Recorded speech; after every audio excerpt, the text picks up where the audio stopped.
आज है 1 जून। खबरों की तरफ बढ़ने से पहले एक नजर सुर्खियों पर। लॉकडाउन 4 नए नियमों के तहत हुआ लागू। सहायक अभियोजन पदाधिकारी भर्ती मुख्य परीक्षा के लिए आवेदन की बढ़ी तारीख। बिहार में सभी एफिलिएटेड कॉलेज बनेंगे ऑटोनॉमस इंस्टीट्यूट। डीएमसीएच में 3 दिनों के अंदर 4 बच्चों की गई जान। कोवैक्सीन की 2.5 लाख डोज पहुंची पटना। अब चलने बढ़ते हैं बिहार की 25 बड़ी खबरों की ओर विस्तार से।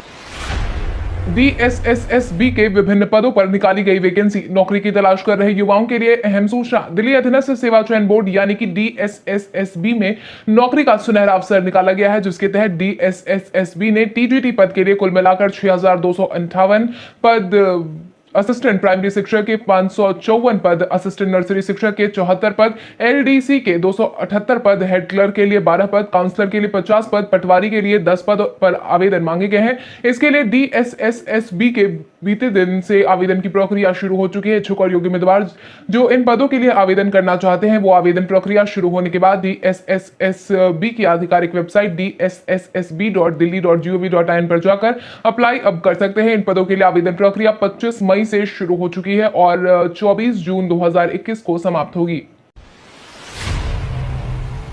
बिहार में मिले कोविड-19 के 1000 से ज्यादा मामले। स्वास्थ्य विभाग की तरफ से मिली जानकारी के अनुसार बिहार में बीते दिन के पिछले 24 घंटे में कुल मिलाकर 1113 मामलों की पुष्टि हुई है, जो इसके बाद बिहार में एक्टिव मरीजों की संख्या 16,235 पर पहुंच गई है। इसके साथ ही अगर हम प्रभावित जिलों की बात करें तो अररिया में 29, अरवल में 6, औरंगाबाद में 11, बांका में 5, बेगूसराय में 55, भागलपुर में 31, भोजपुर में 5, बक्सर में 4, दरभंगा में 25, ईस्ट चंपारण में 22, गया में 17, गोपालगंज में 62, जमुई में 4, जहानाबाद में 17, कैमूर में 3, कटिहार में 55, खगड़िया में 17, किशनगंज में 23, लखीसराय में 13, मधेपुरा में 19, मधुबनी में 47, मुंगेर में 37, मुजफ्फरपुर में 56, नालंदा में 49, नवादा में 12, पटना में 164, पूर्णिया में 44, रोहतास में 8, सहरसा में 7, समस्तीपुर में 41, सारण में 33, शिवहर में 17, सीतामढ़ी में 16, सिवान में 14, सुपौल में 49, वैशाली में 24, वेस्ट चंपारण में 29 मामले सामने आए हैं। इसके साथ ही 13 ऐसे मामलों की पुष्टि हुई है जो दूसरे राज्यों के हैं, लेकिन इनके सैंपल बिहार के अलग अलग जिलों में कलेक्ट किए गए हैं। इसके साथ ही बिहार में बीते दिन के पिछले 24 घंटे में 3196 मरीज ठीक होकर घर वापस लौटे हैं।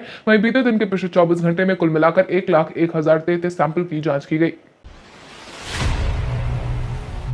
लॉकडाउन 4 नए नियमों के तहत हुआ लागू। लॉकडाउन 4 में छूट के दायरे को बढ़ा दिया गया है। 8 जून तक आए लॉकडाउन के फैसले में अनलॉक की प्रक्रिया नजर आने वाली है, जिसमें सभी सरकारी कार्यालय 25% कर्मचारियों की उपस्थिति के साथ 4 बजे तक खोल दिए जाएंगे।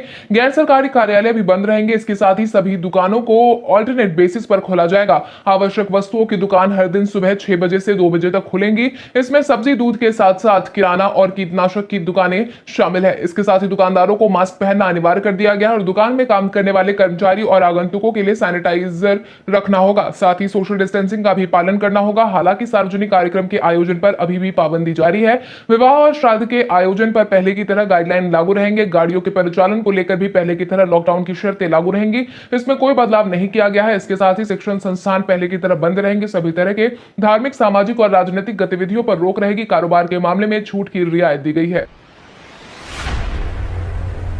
कोवैक्सीन के 2.5 लाख डोज पहुंची पटना। टीकाकरण की रफ्तार पर लगे ब्रेक के बीच बिहार में कोविड-19 की 2.5 लाख डोज वैक्सीन पहुंचा दी गई है, जिसके तहत हैदराबाद से कोवैक्सीन की डोज को राजधानी पटना पहुंचाया गया है। इंडिगो के विमान से बीते दिन 21 बॉक्स में कोवैक्सीन की 2,50,000 डोज पटना पहुंची है। आपकी जानकारी के लिए आपको बता दें, बिहार में 18 से 44 साल के लोगों का टीकाकरण करवाया जा रहा है, लेकिन वैक्सीन की कमी के कारण कई केंद्रों पर टीकाकरण अभियान को रोक दिया गया था। लेकिन वैक्सीन की खेप पहुंचने के बाद अब फिर से वैक्सीनेशन के काम में रफ्तार देखने को मिलेगी। इसके साथ ही दूसरी डोज लेने वालों के लिए भी यह खबर राहत भरी है।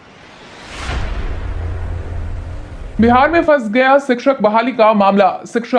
शिक्षक बहाली के मामले में एक बार फिर से रुकावट आ गई है। आलम यह है कि सरकार और ब्लाइंड फेडरेशन अब एक दूसरे के आमने सामने है, जिसके बाद उम्मीद की जा रही है कि अभ्यर्थियों को और भी इंतजार करना पड़ सकता है। आपको बता दें, हाईकोर्ट में बीते दिन हुई सुनवाई में कोर्ट किसी भी नतीजे पर नहीं पहुंच पाई। उच्च न्यायालय ने कहा कि इस मामले पर अगली सुनवाई अब 3 जून को होगी। बीते दिन हुई सुनवाई को देखें तो ना तो बिहार सरकार और ना ही नेशनल फेडरेशन ऑफ ब्लाइंड पीछे हटने को तैयार है। ब्लाइंड फेडरेशन के वकील का कहना है कि जब दिव्यांगों के लिए सही तरीके से वैकेंसी ही नहीं निकाली गई है तो इससे अभ्यर्थी अप्लाई भी नहीं कर सके हैं। इसलिए दिव्यांग अभ्यर्थियों से 15 दिन के अंदर फिर से नोटिफाई करके आवेदन मांगी जाए, जिस पर सरकार ने